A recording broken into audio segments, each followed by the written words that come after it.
Conrad Black, China's expanding influence rekindles U.S. engagement in Latin America. Commentary.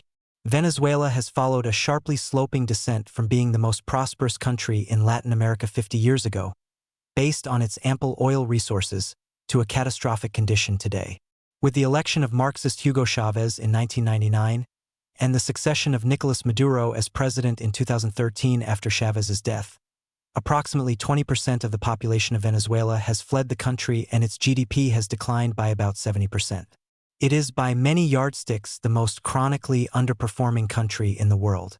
Maduro is closely associated with the crime syndicate Tren de Aragua, and he is routinely declared by the U.S. government to be leading a narco-terrorist state whose chief occupation is trafficking slaves and the most dangerous narcotics into the United States and other countries in the Americas.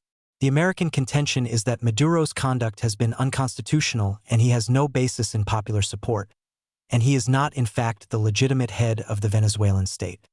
His principal occupation is held to be as an importer and exporter of narcotics and a trafficker in human lives of extraordinary barbarity. The United States has announced a reward of $50 million for the capture of Maduro, and it recognizes Venezuela's president to be the opposition leader Maria Machado, who was recently awarded the Nobel Prize for Peace, having with difficulty escaped from Venezuela. For much of Latin American history, the U.S. government was largely influenced in its policy towards Latin American countries by the perceived corporate economic interest of the United States. The flamboyant and partially unbalanced Marine General Smedley Butler claimed that the U.S. Marine Corps in Latin America was, for many decades, deployed at the whim of the United Fruit Company to extract the maximum possible profit from the countries where it operated.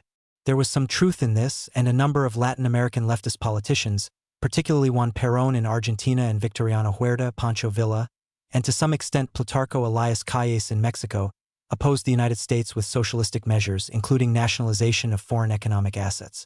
President Franklin D. Roosevelt dedicated the United States to what he called the good neighbor policy, which was sincere and widely appreciated.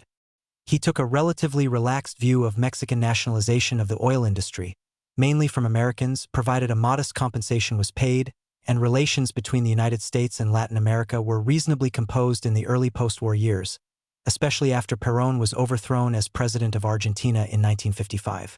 The rise of the Latin American communists, in particular Fidel Castro, who seized control in Havana in 1959, introduced a new era of competition in Latin America between the U.S. interest and the international communist challengers. President Kennedy founded the Alliance for Progress, and it did make some progress.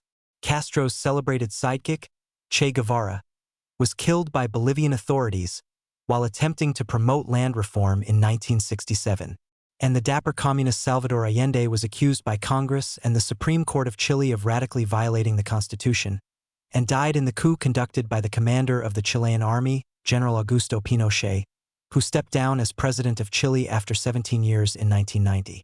The end of the Cold War in 1991, with the disintegration of the Soviet Union and the collapse of international communism, was a heavy blow to the Latin American left, and for some decades the United States was effectively uninterested in Latin American politics, no matter how hostile to the United States some of the region's countries became. The United States viewed Chavez in Venezuela, the semi-communist Bolivian Evo Morales, the returning Sandinistas in Nicaragua, the communist Chilean President Gabriel Boric, and Brazil's veteran leftist Luiz Inácio Lula da Silva with indifference. With the rise of China as a meddlesome country and the emphasis on strategic minerals and other vital supplies, including oil, the United States has snapped out of its torpor about what it considers to be the profoundly boring and frequently juvenile political antics of Latin America. It has been encouraged in this by the victory of the tremendously colorful libertarian capitalist Javier Milei as president of Argentina. The young president of El Salvador, Nayib Bukele, has also attracted its interest, as has the new conservative president of Chile, José Cast, and as did the immediate former president of Brazil, Jair Bolsonaro. The United States has made it clear that it will not tolerate the installation of foreign military bases in Latin America, nor a policy that withholds from Washington access to any natural resources it considers to be essential. The Organization of American States has often had a leftist majority, but the United States itself has made it clear that it does not consider ostensible Latin American political leaders, who are in fact chiefly preoccupied in their vocations as narco-terrorists and slave traffickers, to be worthy of any protections set up for them by international organizations. The U.S. government demonstrated when they seized the president of Panama, Manuel Noriega, in 1989 and ultimately imprisoned him as an industrial-level narcotics importer into the United States, that they weren't much interested in what the OAS thought about it. The United States has tired of attempting to see the Latin American countries in a nation-building role, although the current administration is strongly supporting President Milei in Argentina now. But the U.S. government under both major parties has made clear that those South American political leaders who antagonize the United States by joining forces with the chief terrorist and narcotics organizations can count on rather unsportsmanlike responses from Washington. In the current circumstances between the United States and Venezuela, there can be little doubt that President Trump will intervene to assist the majority of Venezuelans who are opposed to the government, and will continue to treat the regime as a criminal enterprise. Maduro is unlikely to last long and will not be much lamented, least of all in Venezuela.